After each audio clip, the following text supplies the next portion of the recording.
Gente, boa tarde. Muito bacana e especial esse dia, né? Agradecer a Letícia e a toda a equipe pela iniciativa, pelo convite. Realmente um dia verdadeiramente muito especial. Para mim, então, uma satisfação poder estar aqui compartilhando também algumas visões, algumas ideias com relação a esse tema que eu realmente sou apaixonado. Apaixonado pela crença de que esse tema, de que a economia criativa é, para nós no Brasil, a grande pauta e a grande oportunidade de desenvolvimento, de um novo modelo de desenvolvimento, de um novo ciclo de desenvolvimento para o nosso país. Então é muito bom poder estar aqui conversando um pouco disso, que é uma coisa que eu acredito muito. E ao longo do dia de hoje, a gente viu aqui vários empreendedores criativos, desde o Robério, na parte da manhã, que por pouco não ia ser aí trabalhar numa área mais tradicional e acabou virando um empreendedor criativo, hoje um artista, um ator, né? E vários outros casos, e acabando aqui com esse exemplo fantástico, né? Da Juliana, e também uma excelente gestora cultural, criativa, e é um pouco disso, é isso que hoje a economia criativa nos possibilita. E quando a gente fala de cidades inteligentes, né? Parte dessa plataforma para que essa cidade seja cada vez mais inteligente, mais acolhedora, ela precisa também ser uma cidade criativa, né? Precisando, o eixo da criatividade, e aí quando a gente fala de criatividade, seja a criatividade que é expressa pelas manifestações culturais, mas também através aí dos outros segmentos criativos, o design, a TI, tivemos aqui ao longo do dia de hoje também um exemplo de TI, ela pode sim ser uma boa alternativa para o desenvolvimento socioeconômico dos territórios. Então, acho muito pertinente a gente falar de cidades criativas e dentro de um evento de cidades inteligentes.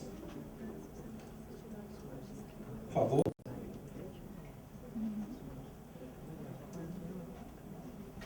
Foi demais. Isso. Então, quando a gente fala hoje muito de criatividade, a gente tem visto uma busca muito grande por novos modelos de desenvolvimento, né? Modelos de desenvolvimento esse que trabalham muito forte o elemento do desenvolvimento das pessoas e das cidades. E isso tem sido um grande desafio moderno, um grande desafio contemporâneo. Que modelo é esse? Que formas são essas de desenvolvimento que a gente pode inserir socialmente, desenvolver economicamente, mas ter também a sustentabilidade das mais diversas dimensões que essa sustentabilidade é necessária.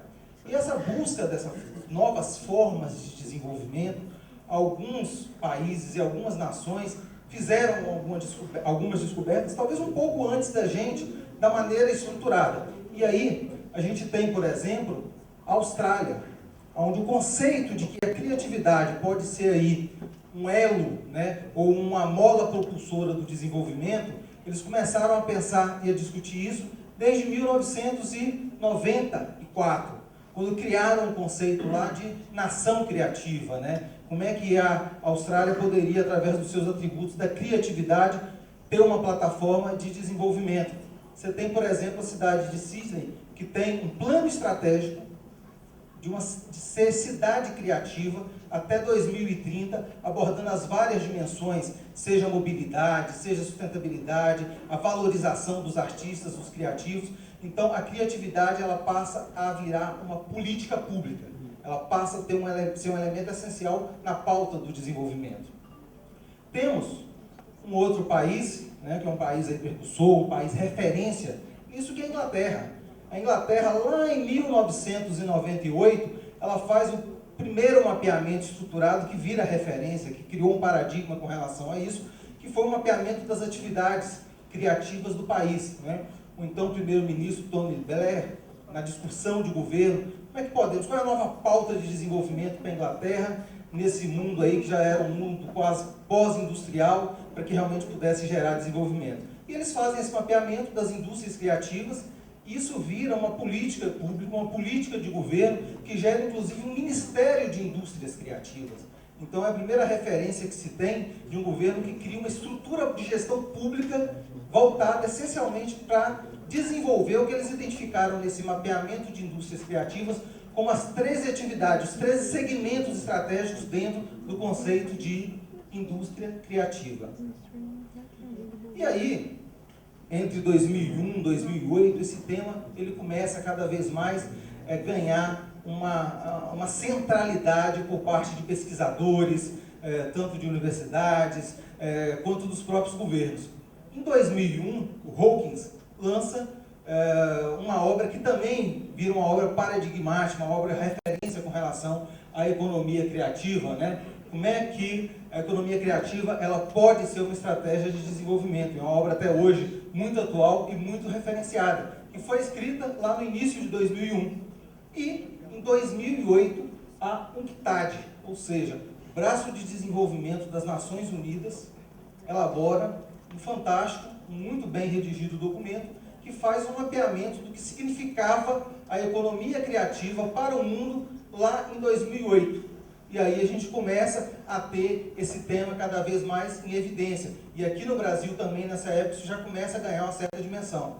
Eu tive a oportunidade de idealizar e implantar a primeira área de economia criativa do SEBRAE, aqui na Bahia. O SEBRAE, desde 2006, tem uma área de economia criativa, onde já se entendia a importância de trabalhar, fomentar o empreendedorismo, também atendendo a essa nova classe de empreendedores, que são os empreendedores criativos. E aí, gente, né, isso começa a tomar força, a questão do quanto a criatividade ela passa a ser um elemento central, né, um elemento realmente catalisador para o desenvolvimento.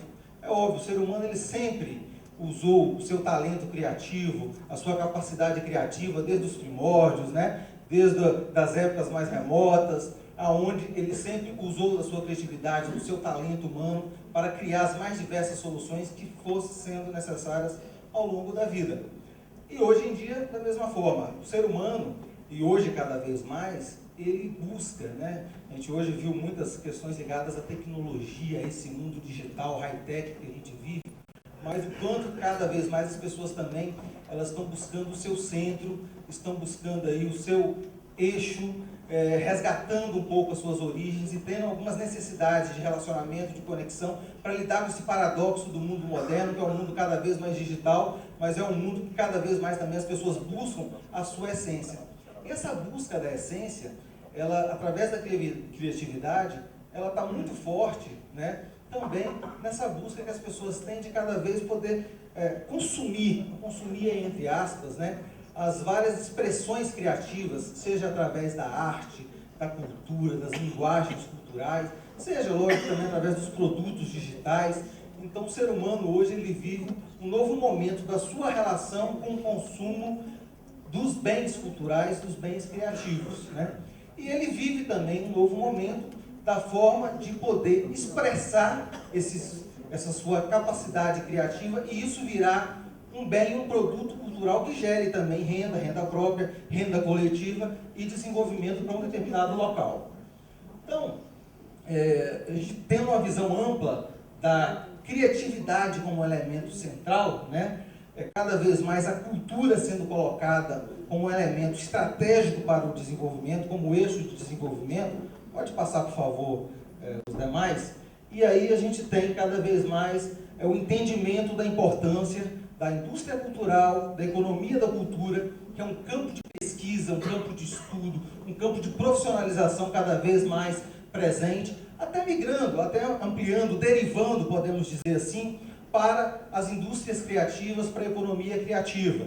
Enquanto os campos da indústria cultural, da economia da cultura, eles são muito específicos realmente da economia criativa, ele amplia um pouco isso, porque além da produção cultural, artística, ele acaba abarcando aí também a produção de outras atividades como design, como a TI, como a moda, como a arquitetura, que também tem no potencial criativo o elemento central, mas que não é uma produção intelectual diretamente relacionada a uma produção artístico-cultural. E isso acaba chegando ao que a gente vive hoje e vivencia hoje, que é um crescimento muito grande da temática das cidades criativas, né? A gente tem ouvido falar com muita frequência a importância das cidades criativas. Várias cidades no mundo têm procurado montar sua plataforma de desenvolvimento com base em virarem, se transformarem, se modelarem como cidades criativas. Mas eu pesquisando nos últimos anos, a gente propõe uma escala de territorialidade que é o do território criativo, né? Por quê? Porque a gente pode ter espaços criativos nas mais diversas dimensões. Eu posso ter uma rua criativa, posso ter um bairro criativo, o Rio Vermelho aqui em Salvador, o Sorro em Nova York, várias áreas do mundo que são bairros, que são distritos culturais criativos. Posso ter uma cidade criativa, posso ter uma região criativa. E como é que se pensa política pública de desenvolvimento desse território, que pode ser uma rua, um bairro, uma cidade, ou uma região, um estado ou um país? E essas políticas públicas levam em conta o potencial da produção artístico-cultural, mas também de agregar atividades como arquitetura, como design, como essas outras atividades aí contemporâneas de produção intelectual, que viram atividades que podem gerar emprego, renda e desenvolvimento. E, por fim, muito importante o conceito das cidades criativas, que é um tema que está mais relacionado ao dia do evento. E aí a gente tem algumas cidades. Volta, por favor. Isso, obrigado. Óbidos, em Portugal, né? Uma pequena cidade, muito pequena, que tem lá toda uma característica histórico-cultural, né? E essa cidade, ela está construindo uma plataforma de desenvolvimento com base na criatividade. E para mim, um dos melhores exemplos de cidade que tem política pública para o desenvolvimento da economia criativa e que tem se tornado uma cidade criativa. Exemplos dessa política pública: um investimento muito forte na educação, na cidadania e na autoestima do povo. Essa imagem aqui abaixo é um conceito de escolas modelo que eles têm investido lá, onde você trabalha as várias dimensões da educação mais integral, inclusive a dimensão cultural com esses jovens, com essas crianças, e que é para eles um elemento fundamental do desenvolvimento. Mas eles têm também um parque tecnológico voltado para as indústrias criativas, onde eles atraem investimentos ou estimulam os empreendedores locais, desde atividades tradicionais, como a ourivesaria, até atividades na área de tecnologias para eventos, tecnologias para espetáculos, equipamentos de som, enfim, uma infinidade de atividades criativas, onde ao invés de investir, de apostar num distrito industrial tradicional, como muitas cidades acabam fazendo, eles apostam num distrito industrial criativo, como uma plataforma de desenvolvimento.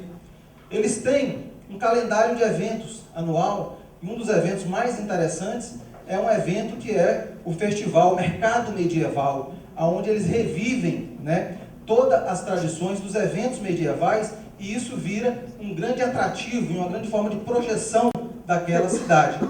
E investem fortemente na atração de talentos também de outros locais, inclusive investindo fortemente no mercado imobiliário para que se tenha boas opções de moradia para aquelas pessoas que decidem empreender, principalmente nessas atividades criativas, onde elas têm se projetado como uma cidade criativa, que queiram ir viver e investir nessa cidade. Então, é um exemplo de uma cidade onde a criatividade não é vista como um elemento secundário. A política pública entende isso como fundamental. Um outro exemplo, trago aqui dois exemplos que fizeram parte da minha pesquisa de dissertação do mestrado. Foram cidades que eu fiz uma imersão para poder mergulhar um pouco nessas experiências. A cidade de Barcelona, né? Que é uma cidade que alia a tradição, a cultura, o referencial que ela tem lá, secular, de referência cultural, com o moderno, com o contemporâneo, né? Então, referências desde o que é a diversidade e a densidade dos equipamentos culturais, como o Parque Güell, que apesar de ser um equipamento extremamente bem sucedido, mas é um equipamento que investe constantemente no reposicionamento e na melhoria da sua gestão. Recentemente, a administração do Parque Güell fez todo um reposicionamento do modelo gerencial daquele equipamento cultural. Então, é um equipamento já bem sucedido que busca se reposicionar cada vez mais. E equipamentos como o Centro de Cultura Contemporânea, que está ali localizado no bairro do Raval e que tem não só uma densidade, uma diversidade de atividades no seu próprio equipamento, como também procura ter toda uma interação e contribuir para o desenvolvimento do entorno desse equipamento cultural. Uma cidade, como todos sabem, soube aproveitar os grandes eventos para realmente dar saltos de desenvolvimento, a Exposição Mundial, o Fórum Mundial, as Olimpíadas. Ela utilizou esses grandes eventos como forma de se potencializar, se reestruturar, se remodelar, mas valorizando a sua cultura e as suas características locais. Então são dois grandes exemplos. Temos bons exemplos, pode passar. No Brasil temos. Agora, no Brasil, é muito importante a gente entender que a gente precisa visualizar a diferença entre cidade com potencial criativo de uma cidade criativa. No Brasil, nós temos muitas cidades que têm aí ativos culturais, ativos criativos, fantásticos, e que podem ser insumos para serem trabalhados para que aquela cidade se transforme efetivamente numa cidade criativa. Mas ainda faltam políticas públicas estruturadas e bem fundamentadas para essa finalidade. Hoje no país nós temos aí uma Secretaria de Economia Criativa. Isso é um passo importantíssimo. Você ter uma política pública federal focada no desenvolvimento, ter o entendimento disso. Vem por aí o Plano Brasil Criativo e é fantástico saber que o Brasil está entendendo a centralidade da economia criativa e da criatividade para o seu desenvolvimento. Para a Secretaria de Economia Criativa, ela lançou um plano 2011-2014, e quem for lá nesse plano vai ver que ela tem alguns eixos dessa economia criativa brasileira.